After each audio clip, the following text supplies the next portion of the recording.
Assalamualaikum warahmatullahi wabarakatuh. Baik, pada pertemuan siang ini kita akan membahas tentang pengaruh ion senama. Setelah kemarin kita mempelajari tentang kelarutan dan hasil kali kelarutan, kalian sudah bisa menentukan KSP maupun S-nya. Nah, untuk sekarang bagaimana kalau larutan tersebut dilarutkan bukan dalam air tetapi di dalam ion lain, atau kita menamakan ion senama. Nah, ini kita menggunakan pengaruh ion senama. Untuk larutan yang larut dalam larutan lain yang mempunyai ion senama seperti AgCl larut dalam NaCl. Kalau yang kemarin kita sudah ngerjakan adalah AgCl larut dalam air. Maka di dalam AgCl ini ada ion senama, yaitu sama-sama mengandung Cl-. Ini saya buat contoh soal. Contoh soalnya ini, jika KSP AgCl 10⁻⁻10, tentukan kelarutan AgCl dalam air dalam AgNO3 0,1 m juga dalam CaCl2.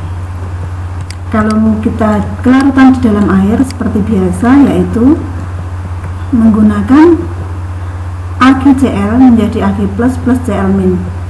Dia tidak ada ion senama, maka kita seperti biasa menggunakan, kalau AgCl itu kelarutannya S, maka Ag+ juga S, Cl- juga S atau S kuadrat. Karena S kuadrat, maka jika diketahui KSP-nya, S-nya bisa dicari dengan akar KSP, yaitu akar 10⁻⁻10 ketemunya 10⁻⁵. Maka kelarutan AgCl dalam air, kelarutan dari AgCl dalam air adalah 10⁻⁵. Berikutnya, kelarutan dalam AgNO3. Dalam AgNO3 dia ada ion senama, yaitu sama-sama mengandung Ag, sama-sama mengandung Ag. Untuk AgCl kita sama menggunakan S, ini S, ini S. AgNO3 nya karena kita menggunakan di soal 0,1 m, maka ini 0,1 m. Ag plus menjadi NO3- karena koefisiennya sama-sama 1, sama-sama 0,1, ini juga 0,1. Kita mencari KSP AgCl sama dengan tadi, yaitu kita konsentrasi Ag+ kalikan konsentrasi Cl-. Nah, KSP nya kita masukkan yang tadi bahwa KSP nya 10⁻⁻10. Nah, Ag nya ini tidak hanya Ag dari AgCl, tetapi Ag dari AgNO3 juga ikut. Nah, S ditambah 0,1 berasal dari Ag+. Nah, S-nya ini sekarang sangat kecil ya. Kita lihat saja, kalau kelarutan dalam air saja senilai 10⁻⁵, ibarat 1 ditambah 0,00001, maka dia sangat kecil sekali daripada 0,1, maka kita abaikan S-nya. Jadi untuk Ag kelarutannya kita hanya menggunakan 0,1. Nah, kita masukkan rumus, ketemu S-nya 10⁻⁻10 dibagi 0,1 atau 10⁻⁻1. Jadinya S-nya 10⁻⁹. Nah, jika kelarutan AgCl dalam AgNO3 adalah 10⁻⁹ dan sedangkan di dalam air adalah 10⁻⁵, kita bandingkan, sangat kecil sekali dibanding dengan 10⁻⁵. Maka pengaruh ion senama adalah mengurangi harga kelarutan. Ini kalau di dalam AgNO3. Nah, sekarang bagaimana dengan di dalam CaCl2? Sama caranya. Nah, bedanya karena Cl-nya ini Cl-nya 1, sedangkan Cl yang di CaCl2 adalah koefisien 2, maka kita memasukkannya bukan angka 0,01 tapi 0,02.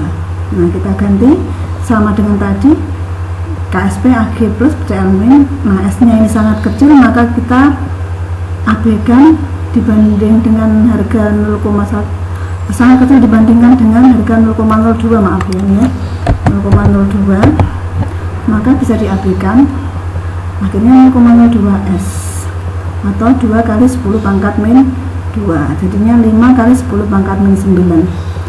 Nah, 5 kali 10 pangkat min 9 juga sangat kecil dibandingkan dengan 10 pangkat min 5. Maka dapat disimpulkan pengaruh yang senama adalah mengurangi kelarutan. Seperti itu. Nah, kita coba latihan soal nanti ya.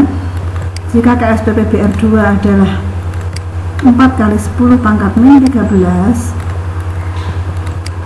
tentukan kelarutan PBr2 dalam PbNO3 0,1 M.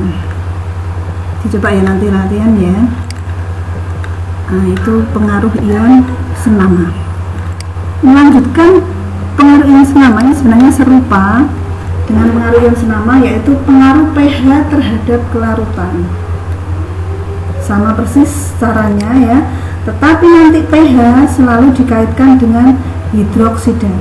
Jadi tingkat keasaman dalam mengaruhi kelarutan dari berbagai jenis zat, terutama senyawa hidroksida dan garam dari asam lemak yang sukar larut.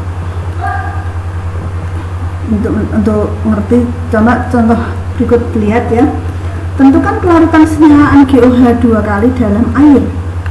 Nah, yang kedua, tentukan kelarutan NaGOH 2 kali dalam larutan dengan pH 9. Kalau dalam air kita pakai cara biasa, yaitu MgOH menjadi Mg2+ plus 2OH-, maka KSP-nya Mg2+ OH- kuadrat. Kalau KSP-nya 1,8 kali 10 pangkat min 11, maka harga S-nya ketemu 1,7 kali 10 pangkat min 7. Ini kelarutan dari MgOH 2 kali. Nah, coba kita bandingkan dengan kelarutan dalam pH 9. Nah, perhatikan kalau dia dalam larutan pH 9, selalu kaitkan pH diubah dulu dalam bentuk pOH. Ingat, pH menjadi pOH pakai rumus 14 dikurangi pH, yaitu 9, ketemunya 5. Kalau pOH nya 5, OH-nya maka 10 pangkat min 5. Maka tinggal kita masukkan dalam perhitungan. Mg nya tetap kita masukkan X, sedangkan OH-nya kita karena sudah tahu bahwa jadi seperti ion senama tadi, dia menggunakan bukan X lagi tetapi 10 pangkat min 5 dikuadratkan ya. Nah, ketemunya 1,8 kali 10 pangkat min 11 dibagi 10 pangkat min 5 kuadrat. Nah, ketemunya 0,18. Maka kelarutan MgOH dalam senyawa pH 9 adalah 0,18. Hal ini menunjukkan bahwa kelarutan MgOH 2 kali meningkat seiring dengan penurunan pH. Kenapa dikatakan penurunan pH? Karena dia larut dalam pH 9. Kalau MgOH 2 kali, dia pH-nya karena basah, bahan basahnya kuat, pH-nya pasti di atas lebih dari 12. Seperti itu. Nah, ini untuk kelarutan dalam pH tertentu. Jadi selalu dikaitkan dengan senyawa hidroksida. Nah, kita coba nanti ya, tentukan kelarutan MgOH 2 kali dalam larutan dengan pH 5. Nanti kita coba kalau pH-nya lebih kecil lagi berapa. Demikian tadi ulasan tentang pengaruh ion senama dan pengaruh pH terhadap kelarutan. Nanti untuk latihan soalnya kita coba kerjakan biar lebih paham tentang materi ini. Saya sekian. Assalamualaikum warahmatullahi wabarakatuh.